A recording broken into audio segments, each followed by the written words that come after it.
Hello, everyone. Welcome to the 2021 Data Conference. My name is Scott Summers. I'm General Counsel with the Nebraska Department of Education, and we're, of course, here to talk about FERPA, the Family Educational Rights and Privacy Act. So we'll get started. First of all, let me say that with the limited time we have, we can only have a brief overview of FERPA. It could be the subject of a lot longer presentation, and in my experience has been, but we're going to touch on some overview points of this important federal, it's a federal law, but primarily the guts of it are in federal regulations in the Code of Federal Regulations. The Code of Federal Regulations that they are in is, as you see on the screen, Title 34, Code of Federal Regulations, Part 99. I would urge you to have a copy of that, which are available out online or from your legal counsel. They're not terribly long, something on the order of 10 pages, although the stuff in it is kind of involved. The key provisions of FERPA, I've on my own more or less divided up into the acronym CAR: challenge, access, and release. Not in that order, but that makes for the acronym. The challenge part is that a student or parent of a minor student can challenge records for accuracy, not for subjective judgments like grades, but misstatements of fact, more or less. Access deals with a lot of the musts, who must be able to see and or receive copies of education records.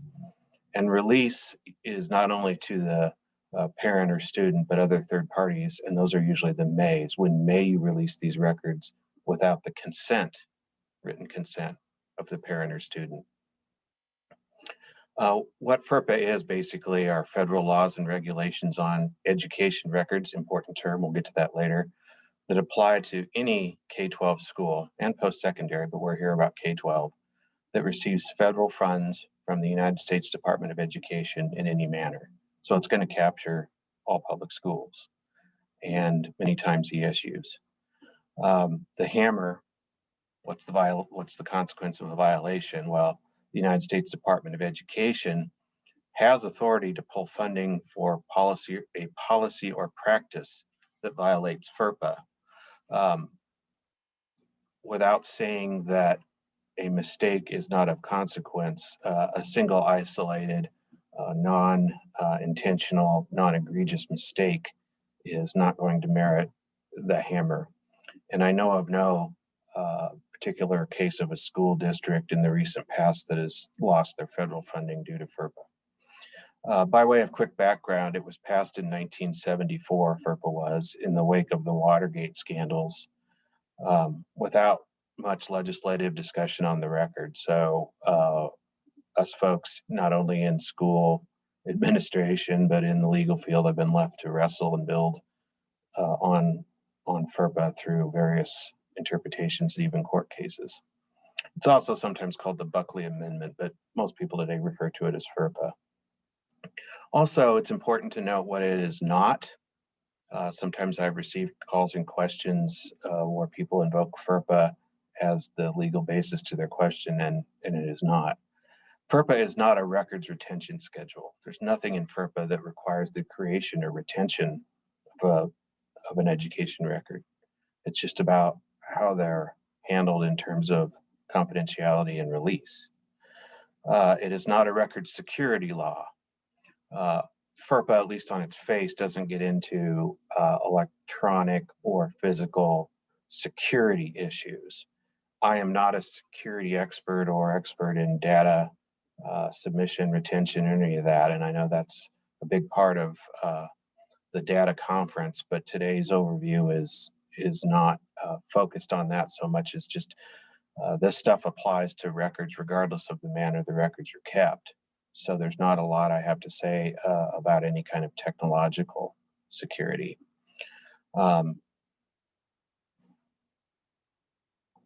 It's not an education records creation law, which I mentioned. It doesn't require that a certain thing that happens be memorialized as an education record. It's just if it is, what is it subject to? Key provisions and definitions. FERPA is divided up into 5 subparts. The actual key to most any student records issue under FERPA is to apply the crucial definitions in FERPA to the fact set to determine if FERPA is applicable, and if so, how and which parts.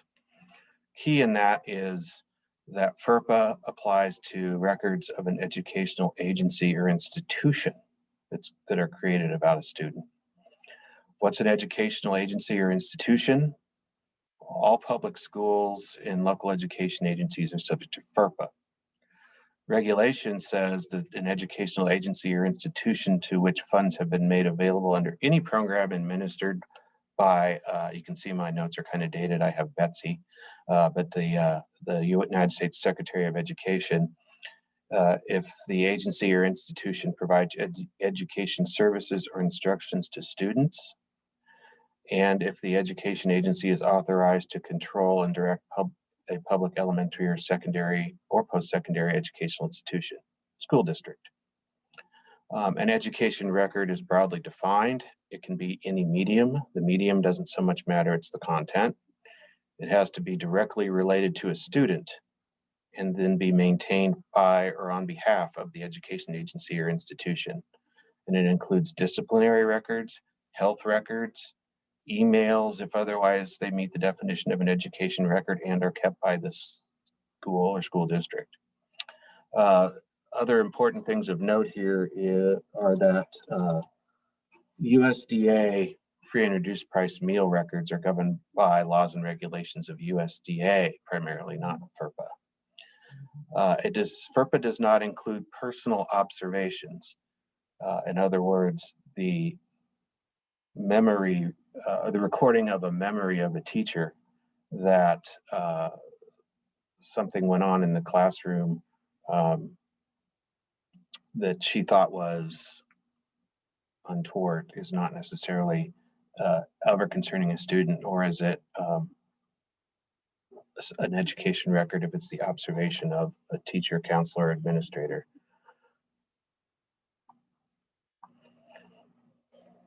It does not include staff or personnel records. These are about records of your students. Staff or personnel records can contain things such as a transcript from teachers' college, for example, or college in general. But that's not for purposes of a student at the school. That's an employment record, subject to different treatment, different laws and requirements. Some issues have surrounded in the last couple decades with the prevalence of and ease of video recording, whether a videotape of something regarding students is an education record. It can be. Don't have time to go into all the nuances there, but just oftentimes the general wide shot of a classroom or security video involving several, there's been applications of the laws to those which vary, but suffice to say the application of the definitions in FERPA to the video apply, and it may or may not be depending on what the video shows and how that application would come out under a reasonable analysis. Directory information. You've all heard about that, I would assume. Key there is the term is thrown out. FERPA does not require a school to get the informed written consent of the parent, guardian, or 18-year-old plus student to release a record if the record is of directory information. But the concept is what you might call dormant. Nothing is directory information unless the school district has designated it as directory information, notified parents of what is considered directory information, and the designation of directory information falls within what can be designated as such. I won't go into the definition in great detail, but it is the kind of thing you think of, name, likeness as in photograph for the yearbook, it can be accomplishments, it can be uh, a myriad of things. What it can't be is social security numbers. There was some confusion for a few years about student identification numbers. Is that directory information? And again, this is kind of nuanced, but the basic principle that has come out and is in the regulation is that a identifying number, student ID, can be directory information, but only if a third party that obtained it, because it's directory, would need other authenticating information to do anything with that ID to get any other personally identifiable information. Passwords, various other things come to mind.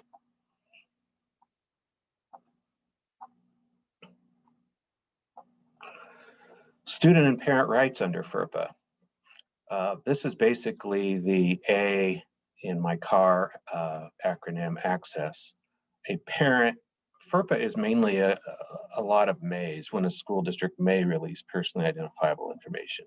When you're talking about a student and their parent or guardian, a parent must be given, and I use parent mainly here because we're talking primarily about students under the age of 18. In FERPA, when a student turns 18, with again a few nuances and exceptions, they step into the parent's role there, and they are the controller of their education record and in terms of access and release. But taking kids under 18, a parent must be given the opportunity to inspect and review the education records of their child. We'll get to that in a minute. Copies and fees. There's nothing in FERPA that prohibits it or requires it. Under state law, you can charge reasonable fees. Fees should be written in a policy, but FERPA mainly provides that you have to have access to them. It actually doesn't require copies. Our state law does if they request it. FERPA talks about how if copies must be provided to the parent is really the only way they can have access to the records to view them, then a school needs to do that. That would be non-custodial parent living halfway across the country cannot be made to drive from Michigan to, Scotts Bluff to see the record. Time. FERPA does say within 45 days, absent extenuating circumstances, is the time that access between request and access or copies. State law is silent on the issue. Interpretations and explanations of records. Unlike public records where government agencies provide records and have no actual legal obligation to engage in question and answer sessions about the records, FERPA does require something on the order of responding to reasonable requests for interpretations and explanations of the records. Never seen anything that went into detail about whether a district did or didn't do that. Former students. You may have heard FERPA doesn't apply to former students. Well, it does and it doesn't. An education record is subject to FERPA on a former student if that education record concerns a record made while they were a student. So even if your student's 35 years old and a third party comes along and wants to see transcripts and personally identifiable information and student records from your district, because let's say that person is now a state senator and a reporter wants to write about their marks in high school. The former student, my state senator in this hypothetical, would have to provide a written authorization for that because the records are still confidential under FERPA as to them. Records made about former students that are records made after they left when they are former, FERPA does not apply to that. So if for some reason my district, in the case of my state senator hypothetical, had something on hand about the fact that they were a politician and had gone on to Yale and law school and did all these things, some write-up about that. That would not be subject to FERPA. That's a post-graduation record about post-graduation activities.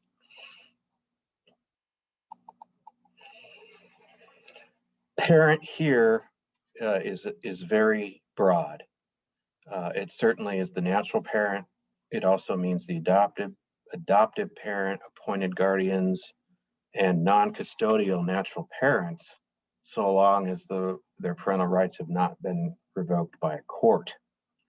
It also includes a person acting as a parent, which can include foster parents, step parents, when the natural parent is not available or the natural parent consents in writing to that. Also now, a child welfare agency workers have some access rights under the acronym of an act called the USA. And it states that child welfare workers such as HHS, when the state is given custody, when they become a ward, usually through a court order on education records under state law, have access to the education records.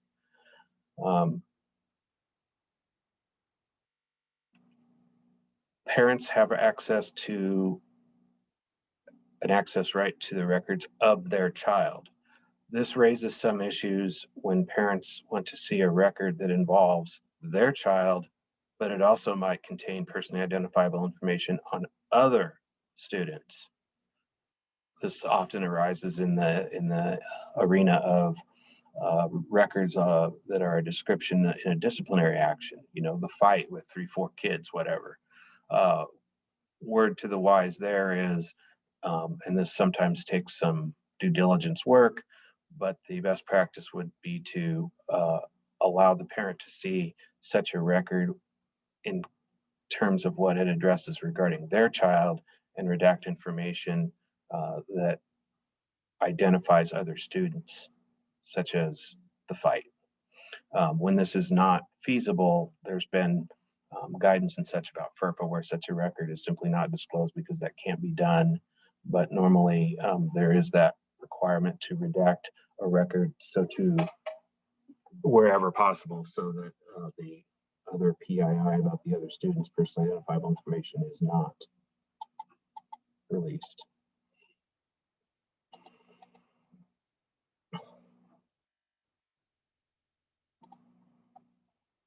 Records disclosure. This is in my CAR acronym, the release, the R. Probably the most common and recurring issue because the first commandment, a school cannot disclose personally identifiable information from an education record. I have an acronym for that. It's usually called PII. Most completely it'd be PII from an education record, PIFR. A student, they can't disclose personally identifiable education records of a student without the written consent of the parent or eligible student. The reason it's the most common issue to come up is it's subject to, depending on how you count sections and subsections, you get about 20 plus exceptions. So when you have rules riddled with exceptions, away you go. So again, the best way to analyze any request is first to see if it is personally identifiable, if it has personally identifiable information about a student, and if it's an education record, or perhaps is it directory information. When you talk about directory information, we can't forget about opt-outs. In regard to directory information, what FERPA says is you can create directory information. As I said before, you give notice about that to parents. The method of notice isn't specified in FERPA. Traditionally, it was the old student handbook, still is often. It can also be website and those kinds of reasonable notices that are calculated to get to the parent. Once a parent has been provided the directory information designation and what it consists of by a school, FERPA requires that the parent be given an opportunity to opt out. And there's no provision in FERPA that says how or by when, although it might say in writing, I forget. Best practice is to, for a district, do this at the beginning of the year and say that opt-outs must be received by the school district in writing within some reasonable amount of time. so that the district knows basically, when they can close the book on opt-outs. Also on opt-outs, it's not an all or nothing proposition. A parent need not say, I opt out of all disclosures of what you've designated as directory information. They can cherry pick, so to speak, and say, well, I don't want this, that, and this, which you've described in your directory information policy, to be released without my consent regarding my child or children. I mentioned before that when you get into directory information, perhaps intermingled with personally identifiable information, you can always redact the PII and release only the directory portion of it. Although there are some cases where parents or others could, well, I won't say parents, third parties could reasonably ascertain the identity of the child, even if the name is redacted, or even if it's directory. And there's no time to go into the statistical analysis and standards of that. Suffice to say that they, being the U.S. Department of Ed, have issued guidance about, a reasonable person in the community without specific knowledge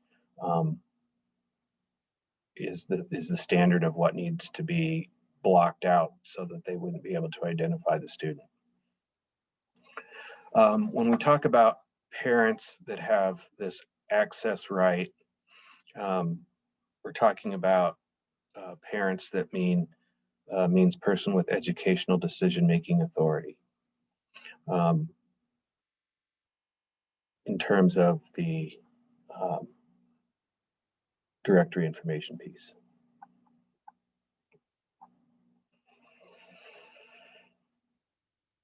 As I mentioned before, there are about 20 some exceptions of allowing disclosures to third parties without the required consent, but Nebraska state law used to prohibit disclosures to all but a narrower category of persons until a little over 10 years ago, 2009.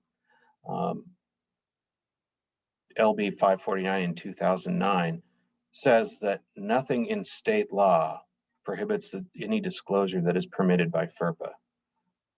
That was added because the state law for a long time said parents, students, teachers, administrators have access to records. Well, you had a federal law that made it much broader.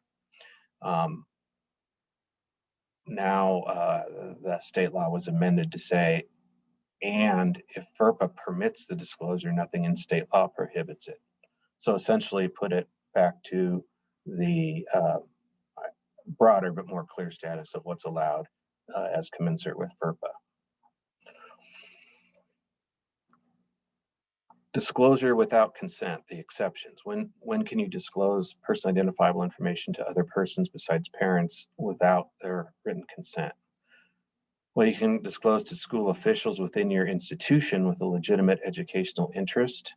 Legitimate educational interest, of course, varies depending on the situation at issue. Suffice to say, the janitor doesn't get to see personally identifiable information out of curiosity or just by the fact that they are an employee of the district. However, if the janitor was involved in the altercation or witnessed it, circumstances arise. Do not need parental consent to disclose to officials of another school or post-secondary institution where the student seeks to enroll or has enrolled. That was amended in federal regulation some time ago. I think it used to just say has enrolled, but of course the post-secondary institutions had a need to be on both sides of that, seeking or has. Well, that might have been the reverse, has and not seeking. You, school districts, may disclose personally identifiable records to the U.S. Attorney General, the United States Secretary of Education, to state and local education authorities, not just state authorities, carte blanche, but education authorities, certainly the Nebraska Department of Education, but only when these offices need those personally identifiable records in connection with an audit or evaluation of a publicly supported education program or for the enforcement of federal legal requirements for such programs. expanding a little bit on that, as to B, officials of another school. A school district can transfer those records, and state law requires that schools' records are received this way. What is at play here is that um, for a child and parent to enroll in school district B, school district A needs to supply the records directly from school district A to B. It is perfectly lawful and logical that school district B need not accept a pile of records trotted in by hand from the parent, because of the idea that they don't know if that's the complete record, they don't know if they're authentic. So, of course, school districts should be able to transfer in that manner. As to C, the what's the so-called auditor evaluation exception. This provides a way for the Department of Education to perform its duties, and along with the federal U.S. Department of Education, to evaluate the effectiveness of the education program, to ascertain compliance with federal law and things of that nature. More exceptions. School districts don't need the written permission of the parent to disclose personally identifiable information for individual student aid purposes where the student has applied for the aid, or the parent. The regulation says that this is when needed to determine eligibility for the aid, determine the amount of the aid, or determine conditions of aid, or enforce the terms and conditions of the aid. So this isn't about aid to a school, but aid to a student aid. You can disclose personally identifiable records to organizations, both public and private, that are conducting certain types of studies for or on behalf of educational agencies. This deserves a little bit of fleshing out. The study must be for the benefit of your school system in some way educationally. Several requirements for confidentiality have to be agreed in writing by the organization, and these terms and conditions are in a guidance memo, a method of operations, or some such name they call it, that's from the United States Department of Education Family Policy Compliance Office, which is a wing that interprets and enforces FERPA. If an organization does not comply, in other words, if the organization that's conducting the study rediscloses information in violation of the terms and conditions of that release, you're prohibited from disclosing to it for 5 years, except for state departments of education, SEAs, because that would be a real problem with the educational system if for 5 years you couldn't disclose personally identifiable information to the Nebraska Department of Education. So looking at this, this might encompass, for example, a disclosure to the Nebraska Department of Labor if your district,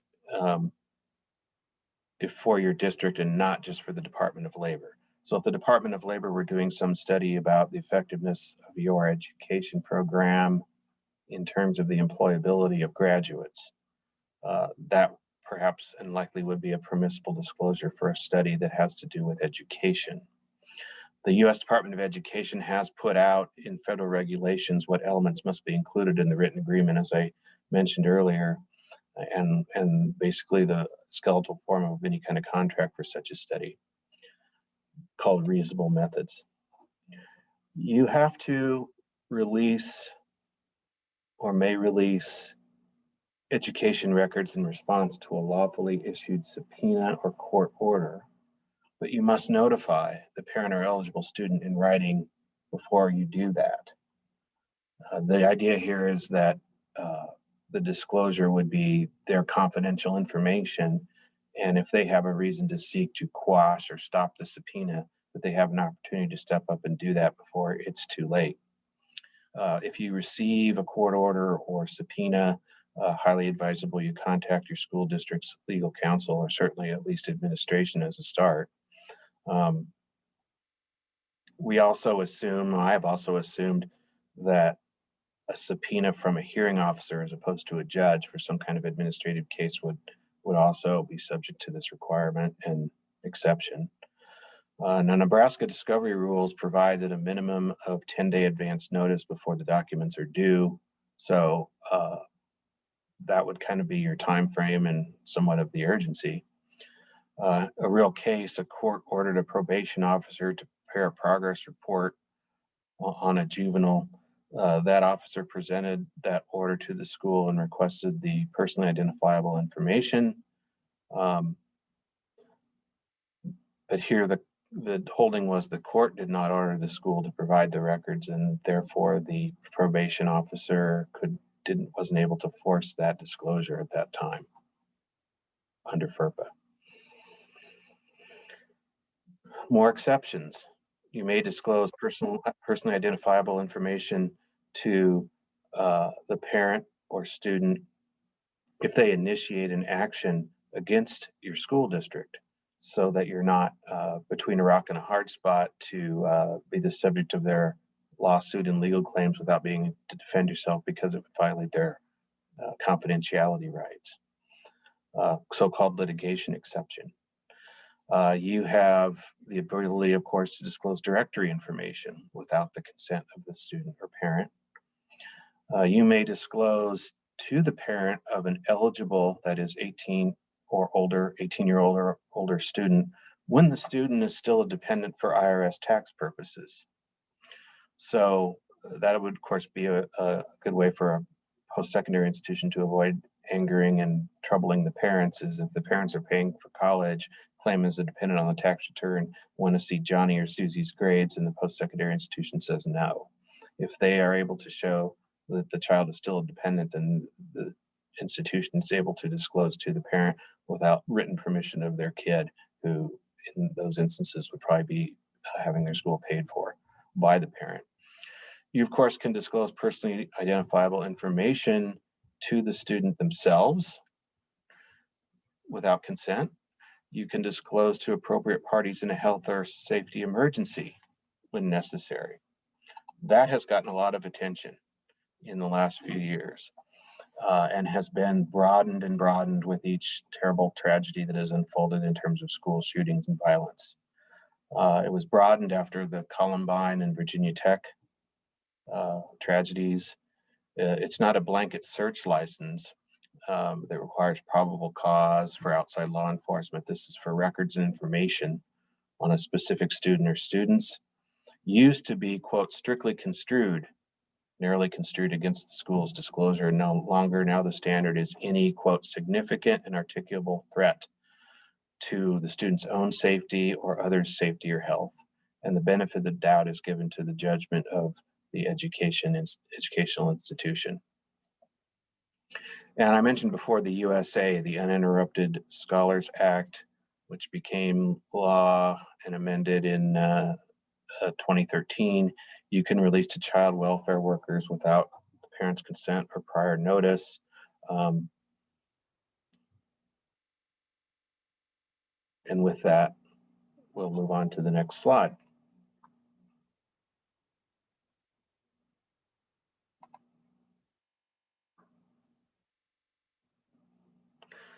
This is a new state law that was enacted in 2013. I won't go into that in great detail in terms of the Uninterrupted Scholars Act. This is an oddity, but an interesting one. What about if a student has passed on? What is the status of their records and your ability to disclose them? The United States Department of Education takes the position that FERPA rights die with the student. But what about when a student dies as a minor and the parents survive? If the student would still be under 18, do you need the parents' consent to disclose those records? According to what I've read, or at least what I've read most recently, probably you do. When the student dies as a minor, the records continue to be protected and subject to the parental consent.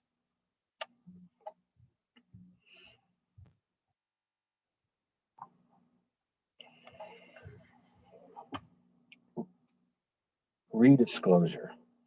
Now, under FERPA, the party to whom the education records are disclosed cannot in turn disclose those without consent again, unless at the time of the first disclosure there was a written understanding between the parties that the recipient may make further disclosures, to whom the disclosures may be made, and what their educational interest is.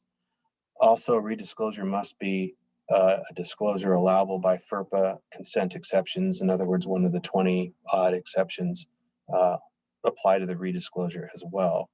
And there's been some major changes in the interpretation of this through the years by FIPCO, the Family Policy Compliance Office, basically to accommodate state education agencies like NDE and the state record systems.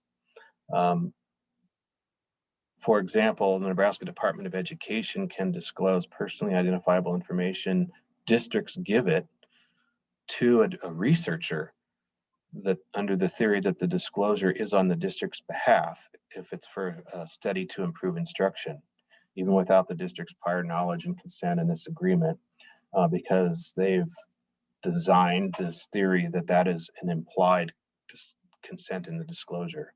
When you give us records for the state student data system report card and all these other things, it's implied that we may use that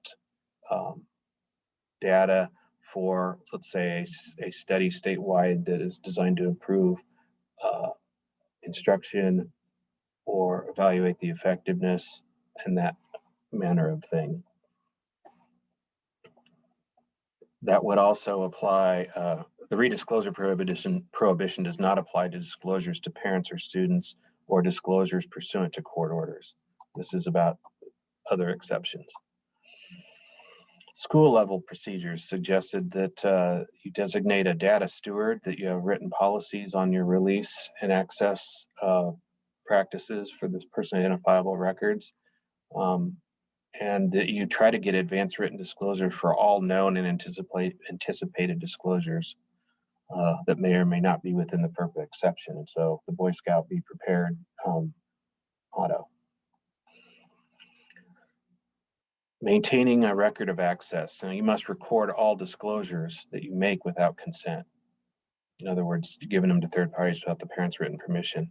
You need to record those in that student's file somehow, however you choose to do that, electronically or otherwise, with information such as who you disclose it to, their legitimate educational interest, the date, and who recorded it. You should record those disclosures that you make with consent, and record denials and keep records of your written denials in your student files as well. Best practice, and if there's any dispute, if a parent gets upset about a disclosure, you have normally kept in the course of business kind of record to record the comings and goings of these records and requests for the release. Now, FERPA is incorporated into the Special Education Act, IDEA. There are also additional privacy protections that apply to special education records in addition to FERPA. One important thing for folks in the special ed realm is that unlike FERPA, the IDEA provides for a private right of action, as in money damages lawsuit for unauthorized disclosures. There's no, this was decided a few decades ago by court. There is no private right of action for a FERPA violation. If your school district violates FERPA, you don't get sued for money when it's not special education student and special ed records. You get to deal administratively with the U.S. Department of Education. But there's no private right of action by the parent or student to sue you for that violation.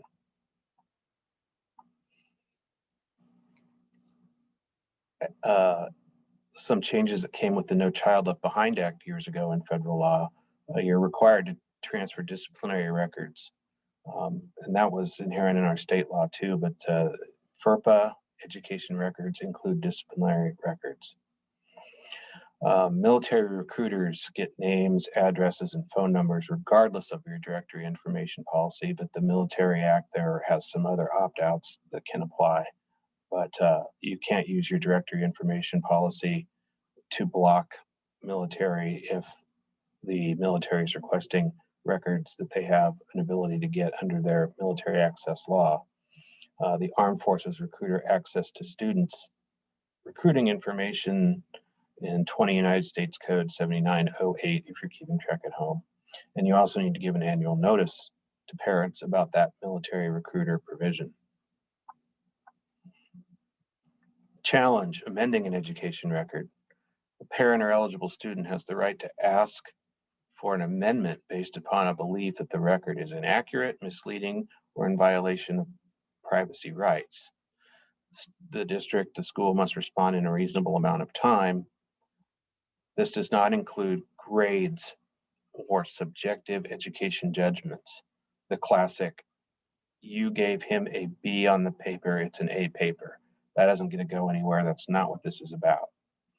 But on the BA paper, if you, for example, recorded an A on the paper that you sent home with student and wrote it down in the book as a B, that could be a mistake of fact. That is inaccurate or could be inaccurate.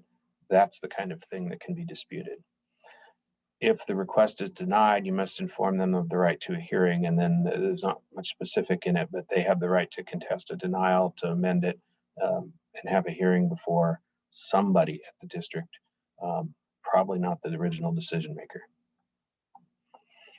The enforcement of FERPA, Family Policy Compliance Office, they deal again with policies or practices of violating FERPA.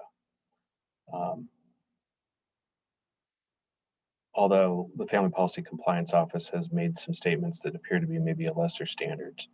The penalties that can be issued from them, withholding further funding, the big hammer, we talked about that, seldom if ever used. They can issue you orders to cease or desist from something you're doing. And lots of times they give you what I would just call a nasty note, straightening you out, telling you not to do it again. I already talked about the no private right of action. I'd also like to reference here, as you see, Rule 27, that's the State Department of Education Rule 27. Those are the standards of professional conduct, ethics, that apply to educators, and you can violate really more than one of those provisions if an educator, a certificated educator, starts disclosing personally identifiable records without proper consent under state and federal law. With that, as you can see, this is an older closure with some of the, well, I guess we still have Advisor and AQuest, but that was from a presentation a few years ago. Again, to cover everything, particularly SPED and USDA regs, and really get into the meat of it would be a longer presentation than probably provided for here, but I hope you got some basic information and that you're feel a little better equipped, if nothing else, to ask more specific questions about things you learned today and take some things away. Appreciate your time and thank you.